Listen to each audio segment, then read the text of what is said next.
Hello and welcome to our assessments open house. We are so excited for you to all join us this afternoon. We have some wonderful updates for the school year regarding assessments, and the lovely Beth Snide is here to share all of those updates with you. So I will go ahead and pass the mic off to Beth to share some assessment updates. Thank you so much, Ashley, and thank you for joining me today.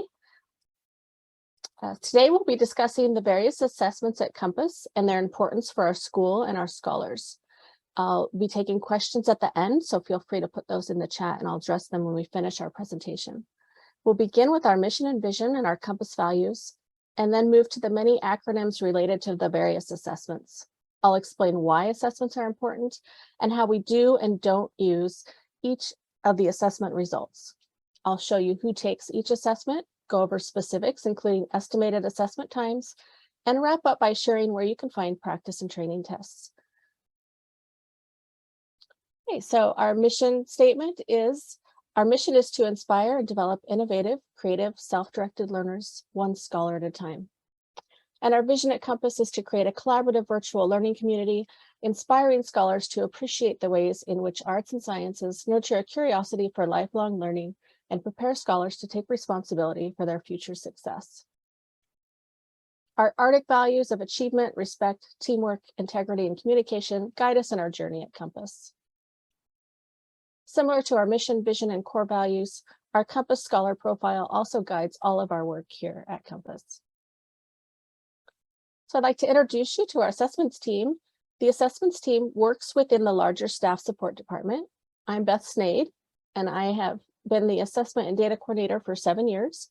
My team, consisting of Carrie Badescu and Luis Navarrete, work to plan and manage assessments and the data from those assessments to help teachers and scholars set goals to ensure support is provided when needed.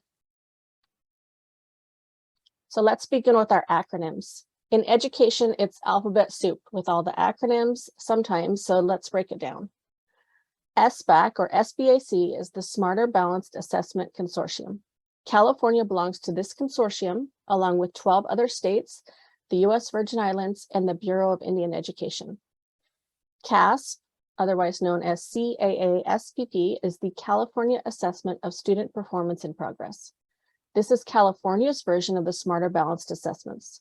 When discussing CASP, it refers to the All Smarter Balanced Summative Assessments, which include ELA, or English Language Arts, math, and the CAST, the California Science Test. The CASP consists of 2 sections, a Computer Adaptive Test, or CAT, and a Performance Task, or PT. The PFT is the Physical Fitness Test for California. LPAC, ELPAC, is the English Language Proficiency Assessments for California. There are 2 assessments, initial and summative. And then I will also mention STs, supervising teachers, and LCs, or learning coaches, during this presentation. Your scholar's supervising teacher is their homeroom teacher, and the learning coach is usually you, the parent, but it can be any designated adult who facilitates learning for your scholar. So why are assessments important? California's academic standards are designed so scholars graduate ready for college and career. Assessment data can reveal if we are meeting that goal. Public charter schools are mandated to assess 95% of their scholars using the CASP and 100% of their English learning scholars using the LPAC assessments each spring. This percentage is important to our ongoing charter authorizations, as well as state and federal reporting. Assessment data is important in our charter renewals, and we need to provide complete data to our authorizing district each time we face renewal. Our counselors also use the variety of scores to determine high school course placement. Teachers can use results to spot and correct instructional plans that aren't working or identify skills and knowledge they need to focus on more. Teachers might also use the results to recommend curriculum to ensure your scholars progressing academically. At Compass, we talk about personalized education, balancing the development of the whole child, and helping scholars reach their full potential. This approach comes from knowing your scholar through assessment data as one piece of their plan to succeed.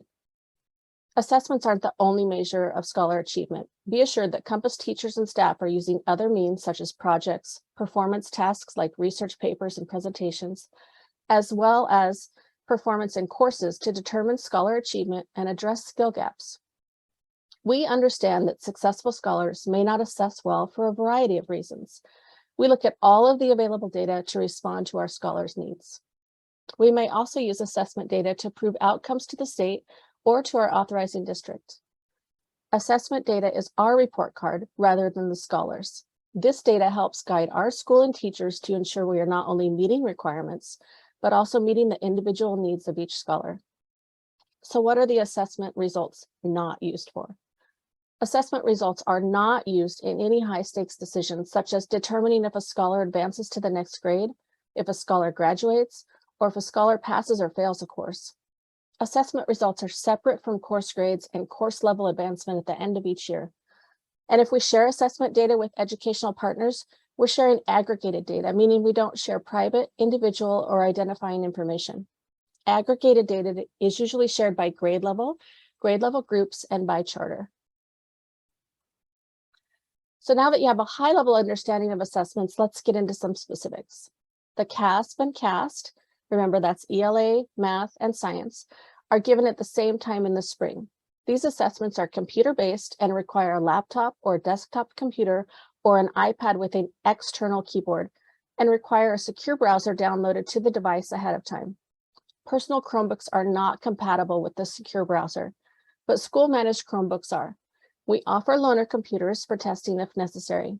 If you already know that you're going to need a loaner computer for testing, please let your supervising teacher know.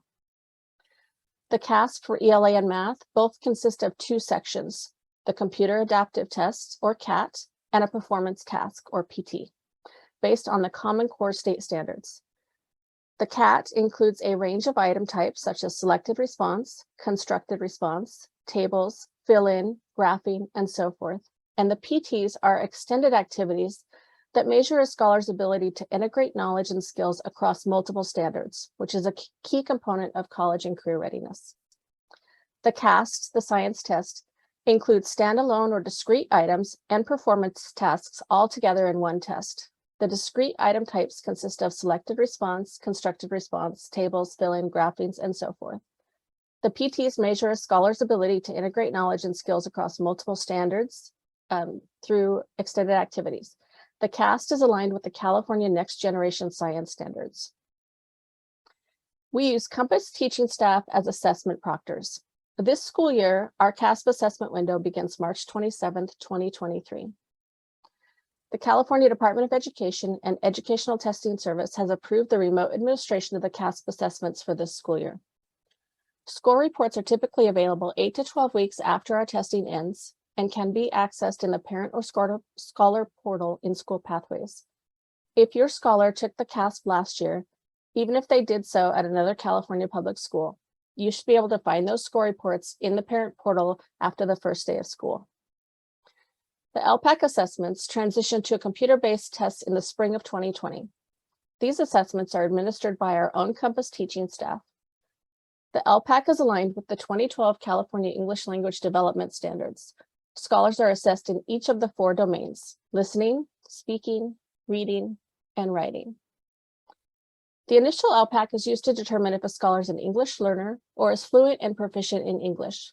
This assessment is given once to incoming scholars who have never been enrolled in a California public school based on their home language survey, which declares a primary language as a language other than English. The initial LPAC is given throughout the school year as new scholars enroll. This year, the initial LPAC will be administered remotely, and scholars will be scheduled to join a virtual meeting to take their assessment. LPAC initial score reports are typically emailed within a week of administration, along with the scholar's new designation based on their results. The summative LPAC is given to scholars who have been classified as English learners based on their initial LPAC results or previous initial LPAC results at another school. The summative LPAC measures how well English learner scholars are progressing with English language development annually, and to measure progress toward English proficiency to help determine if a scholar is ready to be reclassified. The California Department of Education and Educational Testing Service have approved remote administration of the LPAC assessments for this school year. The summative LPAC is administered from February 1st to May 31st each school year. Summative LPAC scores are usually available 8 to 12 weeks after the testing window closes on May 31st of each year. Those score reports are also available in the Parent Scholar portal, in school pathways if your scholar is actively enrolled in Compass, regardless of which school your scholar tested with. STAR assessments by Renaissance will be administered 3 times a year, in September, December, and at the end of the school year. These are held in live proctored sessions, usually on Zoom. And the STAR is a computer-based adaptive assessment with assessments in early literacy, reading, and math. Scholars will access STAR assessments and Renaissance products through ClassLink, a single sign-on platform. You should receive an email from your supervising teacher with details about STAR, including information about ClassLink. This year, we will use early literacy to meet the new requirement for universal screening for signs of dyslexia. Recent legislation requires us to screen for dyslexia in the first 30 days of enrollment. Scholars in grades TK to 3 take early literacy. Scholars in grades K to 3 scoring 25% rank or lower will also take curriculum-based measures, which are short 1-minute assessments designed to provide useful information for our teachers and tutors. Without universal screening for characteristics of dyslexia, many scholars may never be identified as being at risk and do not receive the intervention they need to be literate and successful readers.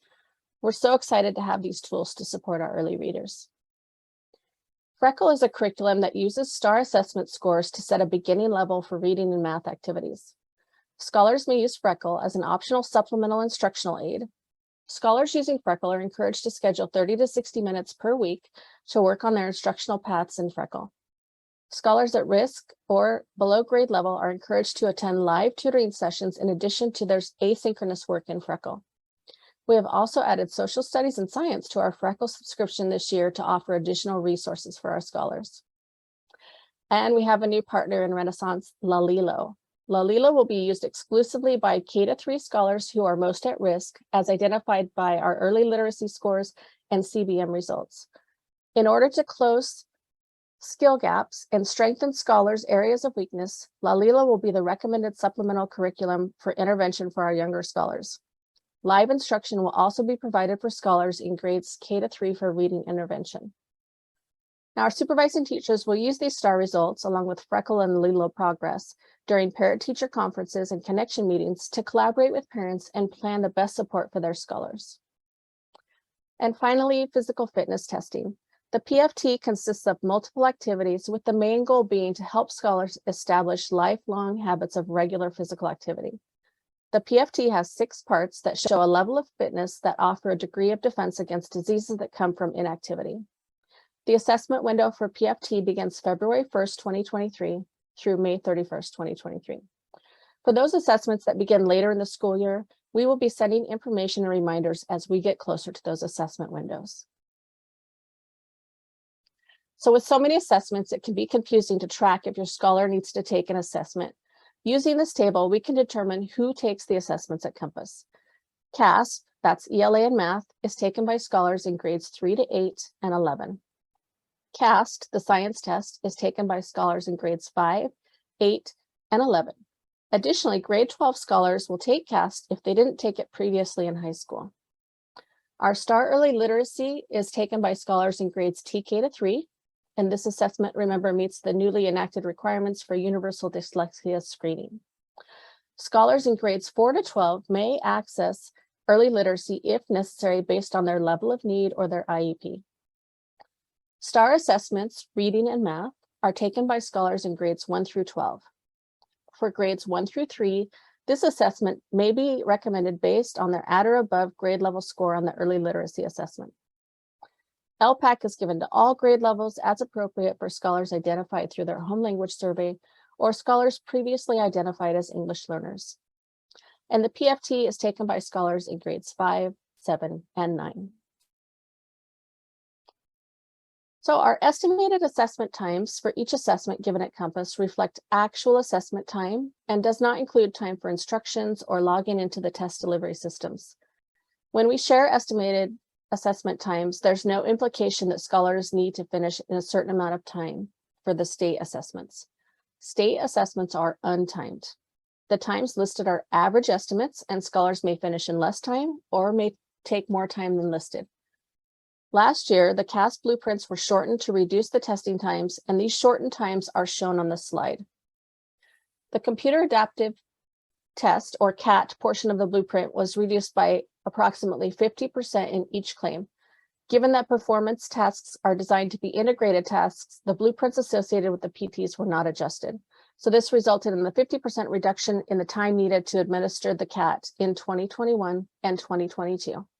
We're waiting for the final confirmation that short blueprint will continue to be used this school year. STAR does have time limits for each question, which are essential to the norming of those assessments. Time limits can be extended based on the scholar's IEP or 504, but the assessment system in STAR does not allow for the limits to be removed entirely. The initial LPAC assessment is administered one-on-one with a trained administrator, and it usually takes about 60 minutes. Scholars may take as much time as needed to complete that assessment. The summative LPAC assessment is an annual assessment that can take up to 2 hours, but again, it's untimed and scholars may take the time necessary to complete the assessment. Practice and training tests are available for the CASP and LPAC, and those are on each of the websites. These practice tests allow scholars to become familiar with the testing interface and expose scholars to the types of questions that they should expect during their assessments. Parents can work with their scholars using the practice and training tests at home. There are no score reports for the practice and training tests. The purpose of the practice tests is to expose the scholars to the types of questions they may encounter on the assessment and to practice using the embedded accommodations and supports. Scholars would log in as a guest, select a grade level, and then choose between a practice test, a performance task, or a training test. The difference between those is the practice test includes examples of all the types of questions that may appear in the actual assessment at each grade or grade span and mirrors a full-length operational test. A performance task is a multi-question task requiring scholars to link skills and knowledge across standards. The training test is shorter compared to the practice test and includes some sample questions for each domain. Scholars can practice using the various universal and accessibility tools that are available within the testing system. Additional resources for parents and scholars can be found at each Starting Smarter website as listed on the screen. And for score reports, so parents who joined us today who had scholars enrolled with us last year may be wondering, what about the score reports from last year? Score reports from last spring's CASP and LPAC assessment are available in the Parent Scholar Portal and School Pathways for scholars who are pre-enrolled or actively enrolled at campus. We'll be sharing those instructions in next week's MMU, but if you're attending today, you get a head start and I'll be sharing those instructions in the chat for you. If your scholar attended a different California public school last year, you should be able to view their score reports in the portal after the first day of school. The Starting Smarter sites will have additional resources and information for you about the score reports and what the scores mean. So we just covered an enormous amount of information in a very short period of time. I appreciate that each of you took time out of your busy week to learn more about assessments at Compass. This is my contact information if you have any questions. You may also contact your supervising teacher if you have any questions. And thank you again for joining me. Have a wonderful week.